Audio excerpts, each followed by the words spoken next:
E hoje nós vamos abrir a Bíblia em Lucas capítulo 15. Lucas 15. Eu te convido para fazermos uma oração e pedirmos a bênção do Pai. Grandioso Deus, a Tua palavra está aberta. Alguns amigos estão em casa, outros talvez até no trabalho, Senhor, mas estão acompanhando. Temos aqui uma congregação reunida, dizendo: Senhor, obrigado pelo sábado. Agora, ao lermos a Bíblia, fale conosco, nos alimente e nos ajude a entendermos a Tua vontade. Pedimos em nome de Jesus. Amém e amém. Você que está em casa, fique à vontade para acompanhar a leitura bíblica em Lucas capítulo 15. O versículo 1 e o versículo 2 diz assim: aproximavam-se de Jesus todos os publicanos e pecadores para o ouvir. Versículo 2: e murmuravam os fariseus e os escribas, dizendo: este recebe pecadores e come com eles. E eu fico pensando, por que Lucas iniciou as parábolas, as 3 parábolas, falando ou introduzindo estas palavras? Veja, ele diz assim: olha, Jesus estava sentado, ou Jesus estava caminhando, ou Jesus estava pregando, ou Jesus estava com os seus discípulos, e sempre apareciam publicanos e pecadores. E isso me faz elaborar uma pergunta em minha mente, Miriam. Quer dizer então que os demais não eram pecadores? Quer dizer então que os escribas e os fariseus, eles não tinham pecados? Porque eles olharam e falaram assim: olha, como pode Jesus, esse que se diz o Salvador, esse que se diz o Filho de Deus, receber, e além de receber, comer com pecadores? Eles estavam dizendo então que eles eram diferenciados, que eles não tinham pecados, que eles eram melhores do que os demais. Veja, Jesus deu uma resposta poderosa contando 3 histórias. 3 histórias. Jesus poderia ter sido rude com eles, Jesus poderia ter chamado a atenção deles de outra forma, mas Lucas, sabe, com muito amor, com muito carinho, ele foi registrando as palavras de Jesus, e ele diz assim: então Jesus lhe propôs esta parábola. Era como se Jesus estivesse dizendo: olha, eu vou contar 3 histórias para vocês, e aí vocês tiram as conclusões. Vocês vão tirar as conclusões de vocês. A resposta que eu vou dar para vocês são essas parábolas. A primeira parábola, irmão Geraldo, fala de uma ovelha perdida.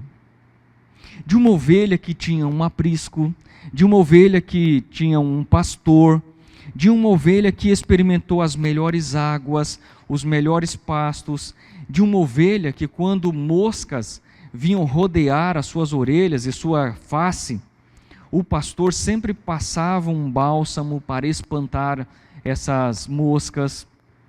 Uma ovelha que experimentou dormir em um curral, em um lugar seguro. Uma ovelha que durante um período da sua vida, ela bebeu das mais doces fontes de água. Mas essa ovelha começou a olhar em busca de uma liberdade que ela achava que seria o melhor para si. E então, de repente, quando o pastor estava desapercebido, essa ovelha correu, fugiu. E aqui em Lucas, a partir do versículo 4, a palavra do Senhor diz assim: olha, qual dentre vós, ou você escriba e fariseu, é o homem que, possuindo 100 ovelhas e perdendo uma delas, não deixa no deserto as 99 vai em busca da que se perdeu até encontrá-la? Nós poderíamos levar isso aqui apenas pelo lado financeiro. Perder uma ovelha significava que eles estariam perdendo lucro. Estariam perdendo parte do lucro. Estariam tendo um prejuízo de 10% ali. Mas a história vai muito mais além. Jesus estava ensinando para eles que não é apenas lucro, perdas ou ganhos. Estava se tratando de vidas. De vidas. Olha só, versículo 5: achando-a, põe-na sobre os ombros, cheio de júbilo, cheio de alegria. Então vamos parafrasear aqui. Jesus está dizendo assim: imagine um pastor, um homem, sua ovelha que o acompanhou durante muito tempo, que conhece a voz dele, que sabe do carinho, do trato que ele tem, resolveu ir em busca de outros horizontes, outros lugares. Mas esse pastor sabia que o melhor para a sua ovelha não era estar distante do rebanho, era estar entre o rebanho. E ele fez algo inusitado. Ele deixou 99 e foi em busca apenas de uma.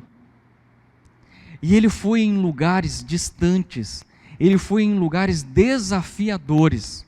E quando ele chegou lá, ele encontrou essa ovelha tão frágil, tão machucada, tão ferida, que ela não tinha nem condições de apenas acompanhá-lo, porque a ovelha acompanhava a voz do seu pastor. A parábola diz que ele teve que pegar a ovelha, se abaixar, pegar a ovelha, colocar nos seus ombros e trazê-la de volta. Sabe o que isso significa? Que o pastor havia se machucado para resgatar a ovelha. Que o pastor teve coragem de sujar as suas vestes com o sangue das marcas, das escolhas equivocadas que aquela ovelha fez. Veja, a parábola não diz assim que o pastor começou a brigar com a ovelha, questionar com a ovelha. O pastor simplesmente olhou com um olhar de carinho e a trouxe, a resgatou. Não foi tão simples descer os valados e subir as montanhas com sua ovelha nas costas, porque ele também já estava cansado. O trajeto não foi tão pequeno para encontrar a sua ovelha, mas ele fez isso com júbilo e com alegria. Quando ele retornou, o versículo 6 diz assim: olha, indo ele para casa, reuniu os amigos e vizinhos, dizendo-lhes: alegrai-vos comigo, porque achei a minha ovelha perdida, amém? Olha que grande ensinamento que Jesus estava dando para eles e para nós. Aqueles homens estavam preocupados em apenas status e dizer: Senhor, olhe para nós, Senhor. Nós somos os líderes, nós estamos defendendo a tua causa, nós estamos cuidando da tua igreja, e agora o Senhor fica aí cuidando desses pecadores. Mas Jesus queria ensinar para eles que veio a este mundo em busca dos perdidos. Busca dos perdidos, dos quais nós fazemos partes. Nós. E aí Jesus propõe, olhando nos olhos dele, e diz assim: digo-vos que assim haverá maior júbilo no céu por um pecador que se arrepende, do que por vocês, que se julgam não precisarem de arrependimento.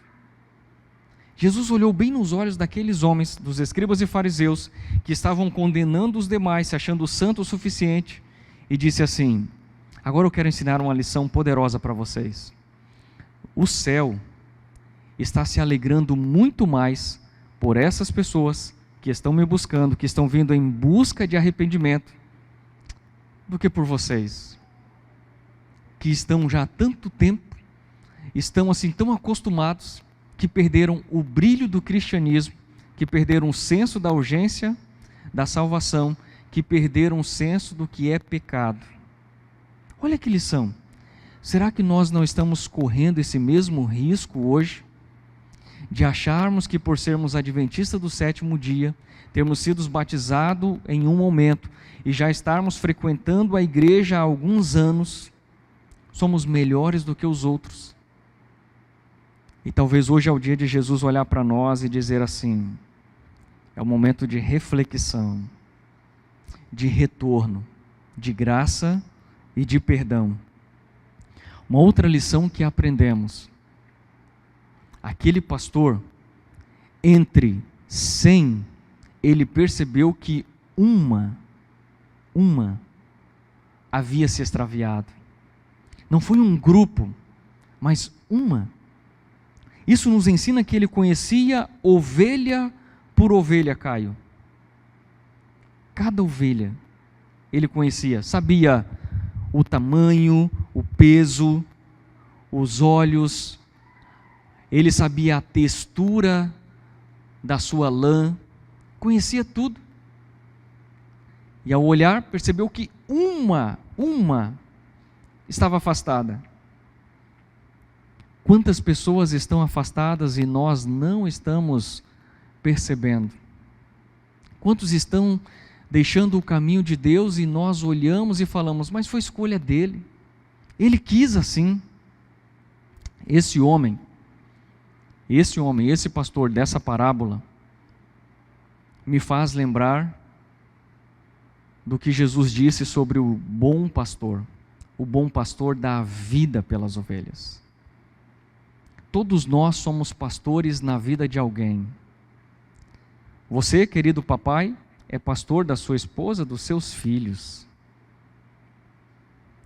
Pastor Peixoto, o Senhor hoje está vivendo uma nova fase do ministério, mas olha as suas ovelhas aí. Lindas, né? Lindas, suas ovelhas. Eu estava em uma reunião de comissão, falando sobre o reencontro. E aí, todo empolgado ali, falando: irmãos, e vamos fazer um programa especial, e fui falando, detalhando. De repente, um irmão levantou a mão, muito educado. Era uma comissão assim extraordinária. Os irmãos, se eles quisessem falar, eles levantavam a mão. Eles não atropelavam o pastor, não, eles levantavam a mão, aguardavam até o momento em que o pastor olhasse para eles, desse a palavra. E esse irmão disse mais ou menos assim para mim.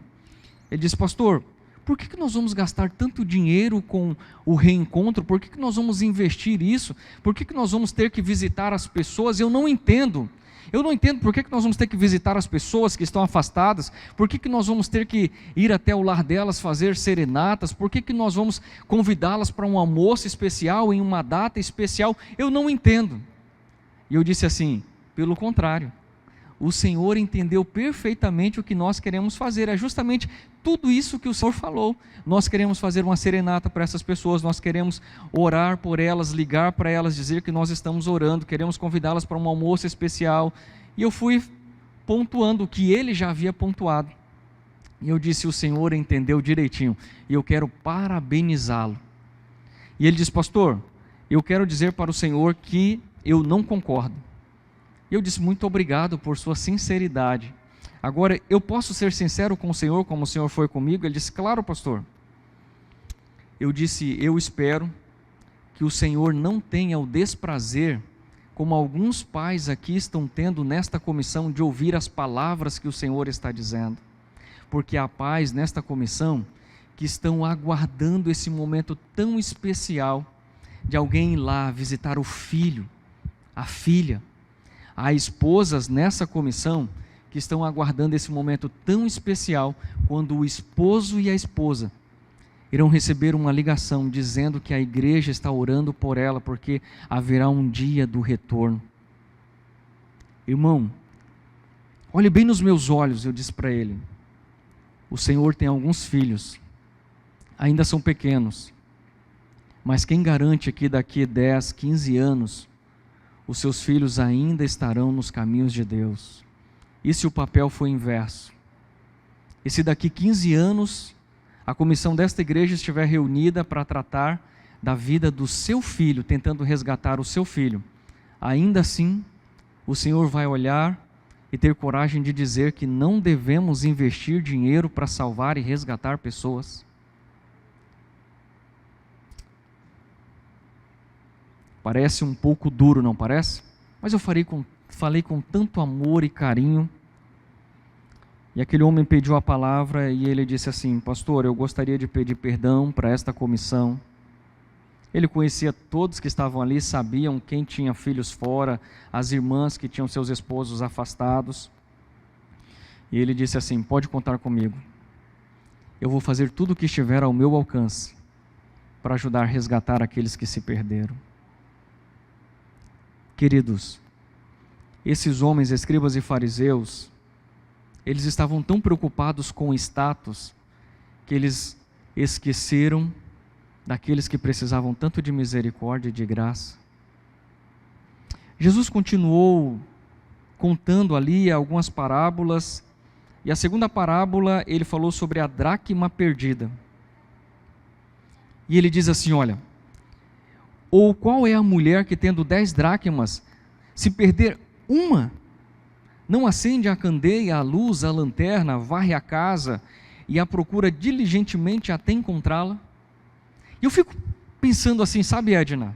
É uma alegria vê-la aqui, viu, Edna? Fico pensando, irmãos, essa mulher estava com a casa toda organizada, certo? Toda organizada. O sofá no lugar, o rack com a televisão, ali o fogão, tudo organizado. Claro que era um contexto diferente, os móveis eram diferentes, mas ela tinha sua casa organizada. Percebeu que havia perdido uma dracma, um tesouro. E ela decidiu revirar toda a casa para encontrar, tirou os móveis dos lugares para encontrar um tesouro. Sabe o que isso me ensina? Nós temos tantos tesouros fora da nossa casa e nós precisamos fazer o que for possível, ainda que tenhamos que revirar tudo. Ainda que tenhamos que revirar tudo, Nirley, para trazer essas pessoas de volta.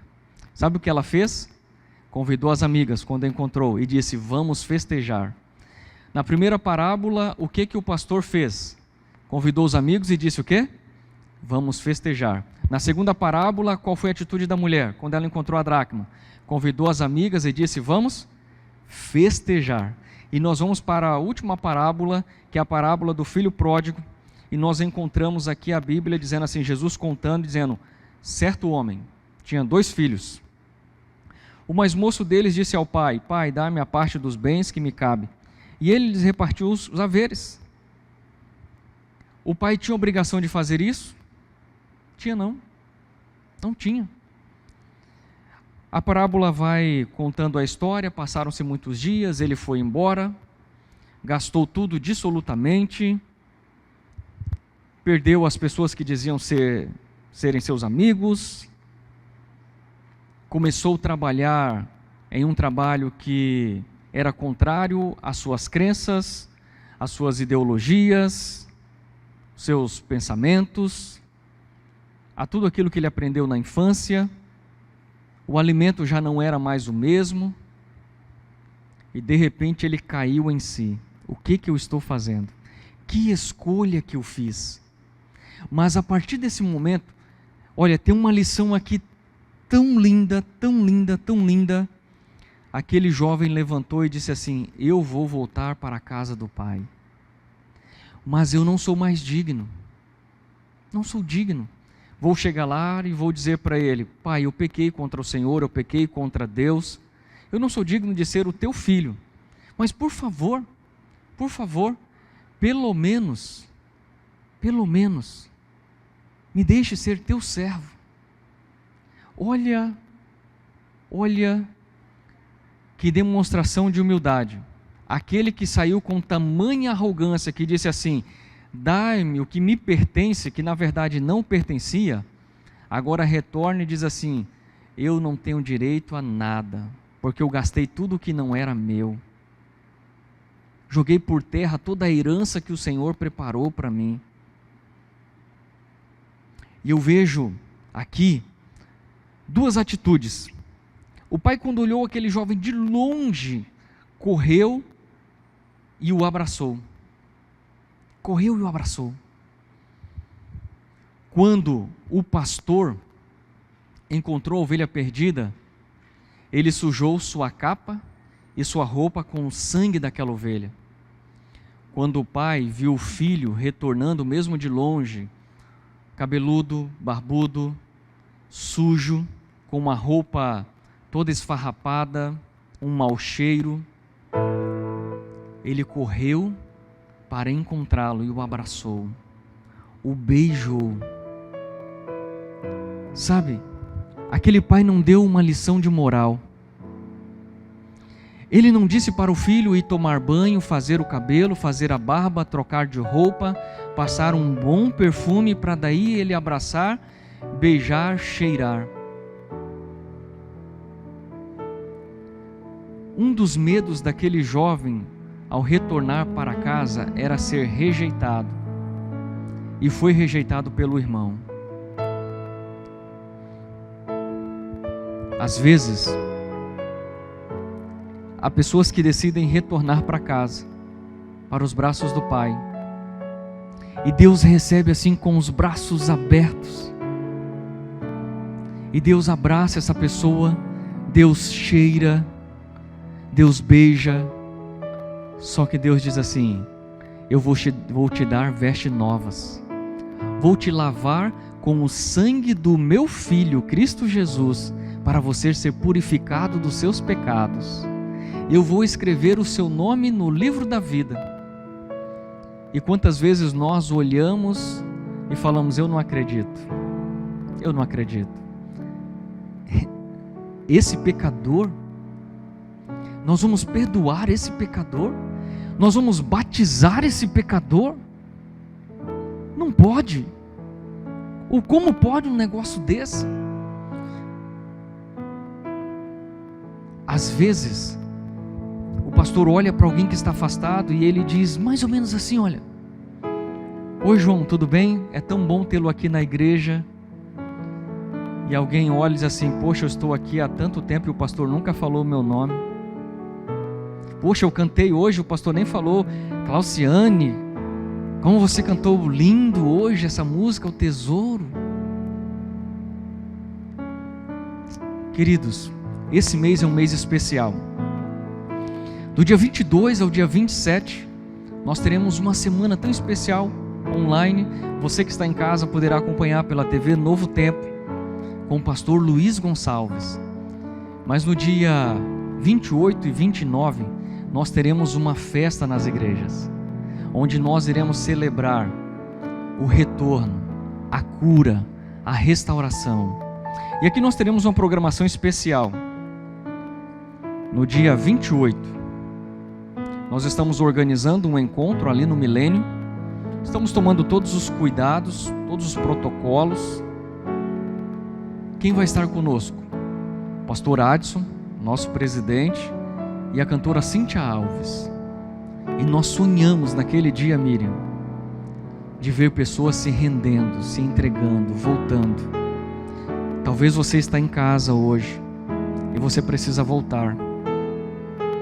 Você precisa retornar. Talvez você esteja tão ferido, tão magoado, precisa do bálsamo. Mas talvez, queridos, essa pessoa que está em casa, ela precisa de você. Ela precisa que você vá até lá, e diga assim: eu vim aqui para te colocar nos meus ombros. Chega de ficar tão distante. Eu vou te levar de volta. E eu vou te carregar enquanto for preciso, até as suas feridas serem curadas. Isso vai gerar dor, talvez vai dar cãibras nos meus membros, nos meus ombros, nas minhas pernas, mas eu estou disposto a fazer o que for possível por você. Por você. Mas talvez você que está em casa, ou você que está aqui, você ainda tem forças. Ainda tem forças para levantar e dizer assim: eu vou voltar para a casa do Pai. Eu vou voltar. É a hora, é o momento. Hoje eu quero orar com você. Com você que um dia se afastou, se perdeu, para que hoje você retorne. E vou orar por nós que permanecemos, para que Deus nos ajude. Nos ajude, para que a graça dele nos alcance, para irmos em busca dessas pessoas. eu quero lhe convidar a fechar os olhos. Quero lhe dar um tempo para você orar e conversar com Deus. Você conhece, você sabe quem da sua unidade de ação, quem do seu pequeno grupo, quem da sua família se afastou. E ore a Deus. Peça para Deus: Senhor, por favor, me use para buscar essas pessoas. Você que está afastado, também vou lhe dar um tempo para você fazer uma oração. E diga: Senhor, por favor, me encontre. Me encontre assim como o pastor encontrou a ovelha perdida, assim como a mulher encontrou a dracma perdida. Senhor, me abrace hoje, me beije e me lave. Vamos orar? Esse é o seu momento, você e Deus.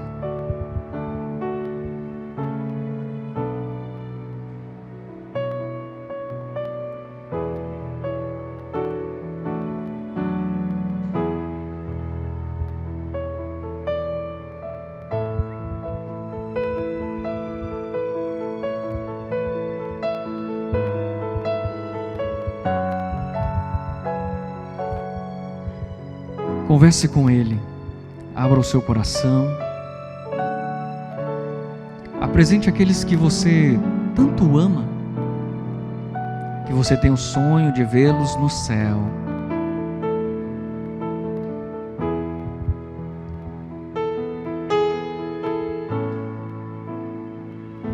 Senhor Deus, Pai eterno, obrigado, Senhor, pela Tua graça, pela Tua misericórdia. Obrigado pela Tua salvação. Mas, Senhor, por favor, tire o egoísmo da nossa vida. Nos ajude a amar as pessoas que estão perecendo. E lava-nos, Senhor, com o sangue do Cordeiro. Coloque em nós o Teu amor. E, ó Deus, nos ajude a ter um amor tão sublime como o Teu,